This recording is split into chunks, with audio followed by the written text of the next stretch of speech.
Nako, ano na naman tong inihanda ni Chef Tristan Encarnacion? Parang puro damo ah. Nandito po tayo sa ating hiling sangkap ni Chef Tristan at inuusisa ko tong napakaraming damo na ito dito.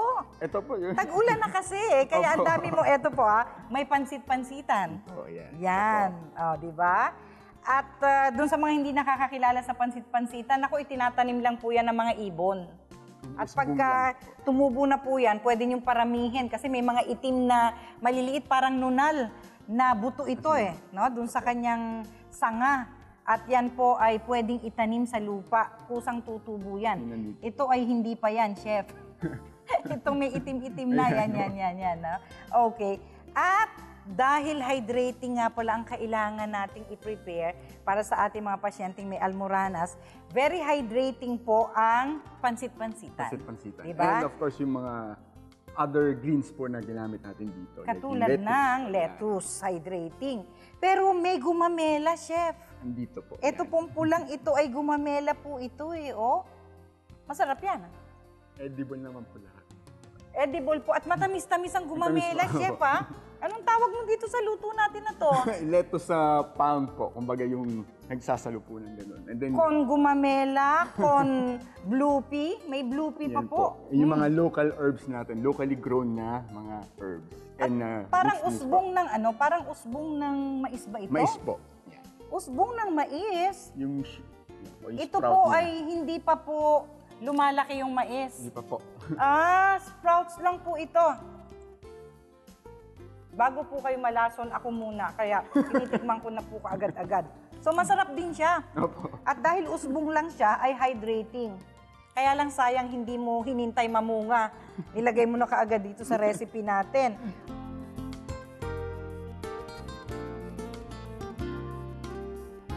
So mga kapatid, welcome! Season 5 na po. Kalahin nyo, no? Ay, nako, salamat po sa pagtutok at sa pagsubaybay sa aming programa. At dahil special na ngayon, start na ng Season 5, we will do a very special dish, ang ating lettuce palm. So sobrang excitement dahil nga Season 5 na, of course, andun po yung feeling na kami po'y nagagalak. So yan, ating na pong sisimulan. Magigisa na po tayo ng sibuyas, ating bawang, at luya. So pag ito po'y nag-sweat na, or in culinary terms, ang ginagamit po namin is sweating. Ang ibig sabihin nito ay yung, kumbaga, pag nagpawis na po, or lumabas na yung flavors nung ating mga ginisang sibuyas, bawang at luya, pwede na po nating ihalo ang shredded na chicken. Ito po'y bagyang naluto na.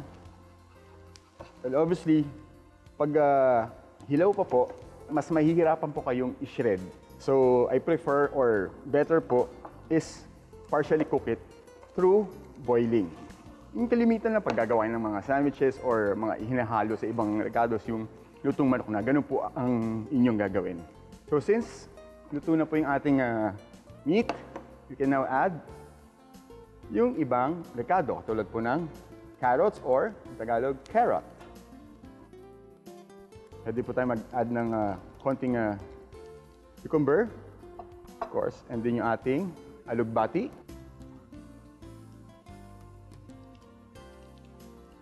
And para magkaroon po ng twist or kumbaga magkaroon ng sweetness yung ating dish, you can add some of yung prutas. In this case, gagamit po tayo ng peras. So lettuce palm, this is actually inspired sa isa pong recipe, yung lettuce cups, which is Asian cuisine. So para mas maging may pagka-authentic na Chinese cuisine, you can now add of our hoisin sauce and some of oyster sauce. Mga kapatid, kung napapansin niyo po na medyo nagiging dry or hindi sumasama yung in-add nating sauce sa ating ginigisang mga vegetables and meat, you can pour some of the broth or stock. Timplahan na po natin ng seaweed salt Again, seaweed salt is available po sa Healing Galing outlets, which you can find everywhere. Nationwide po ang ating branches. And then, of course, season it again with some black pepper. Mga kapatid, kung mapapansin niyo po, or lagi kung maririnig niyo po, ano yung season? Like, ano po bang panahon yun? No. In culinary terms, ang season po is, yung ibig sabihin nun ay titimplahan nyo ang inyong niluluto. Seasoning. Kumbaga, season it with some of your favorite pampalasa.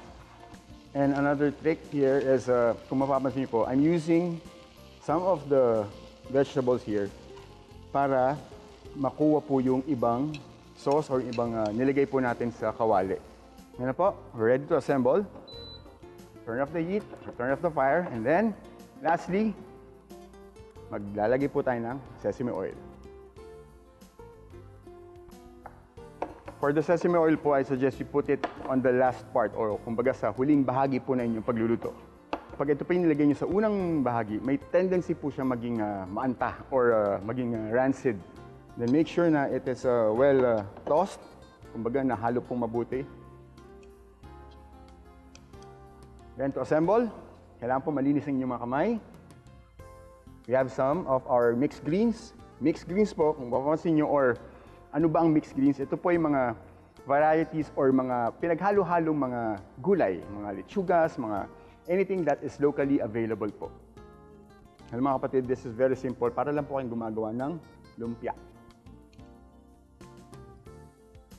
Then kung gusto nyo pa po, you can serve it together with some of the sauces that we put or we incorporated here sa ating dish on the side para kung gusto pa po ng inyong guest, yung mga inyong mga mahal sa buhay na mag-add pa, magdagdag pa, sila na po ang gagawa.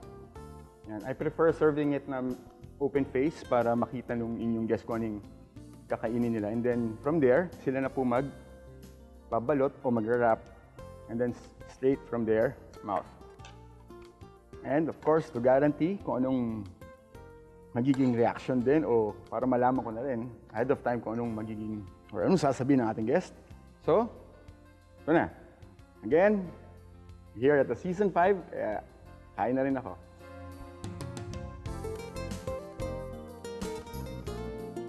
Okay, ano pa ang mga ingredients natin, Chef? May alugbati po dyan, tapos yung ating yung chicken po, and then meron pang cucumber, meron din pong peras na kasama.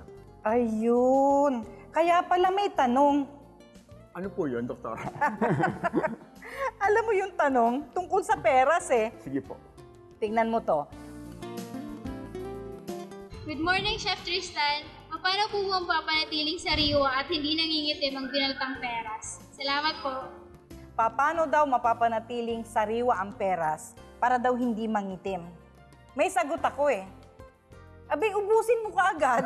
Pagkakagat mo, ubusin mo na yan para hindi nangingitim. Ang nangingitim po ay yung in-slice natin at iniwan na hindi pa naubos.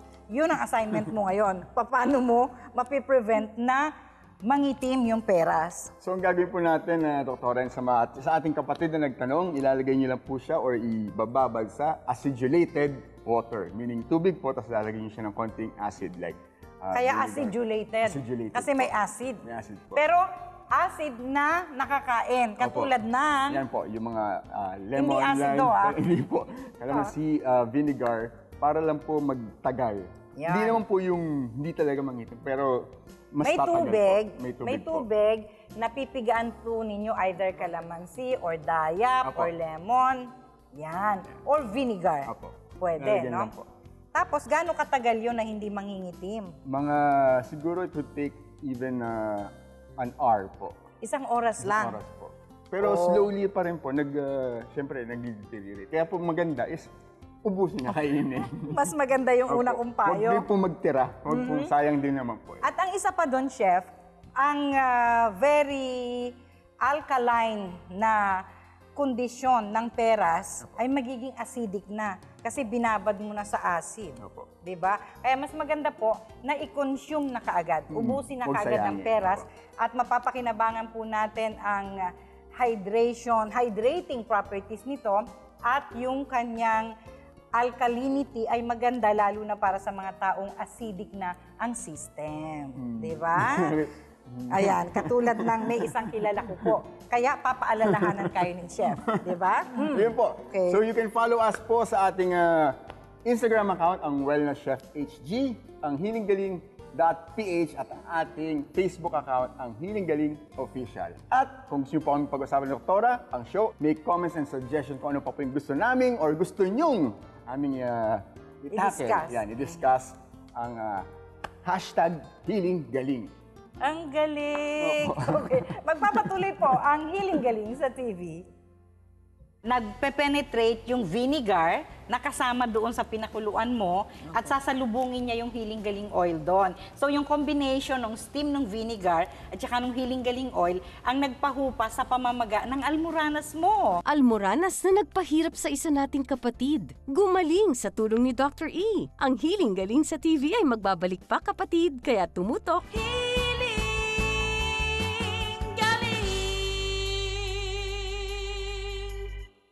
Isang mahalagang paalala, bumili lamang ng mga Healing Galing products sa mga otorisadong outlets na matatagpuan sa aming official Healing Galing website na healinggaling.ph o mapapakinggan sa Radyo 5, 92.3 News FM tuwing Sabado at Linggo at mapapanood sa Healing Galing sa TV tuwing Linggo, alas 7 hanggang alas 8 ng umaga dito sa TV5. Hindi po nagbabahay-bahay ang aming mga naturopathic practitioners at hindi po nagbabago ang presyo ng Healing Galing products. Tiyaking tama ang inyong binibili upang makaiwas sa peke.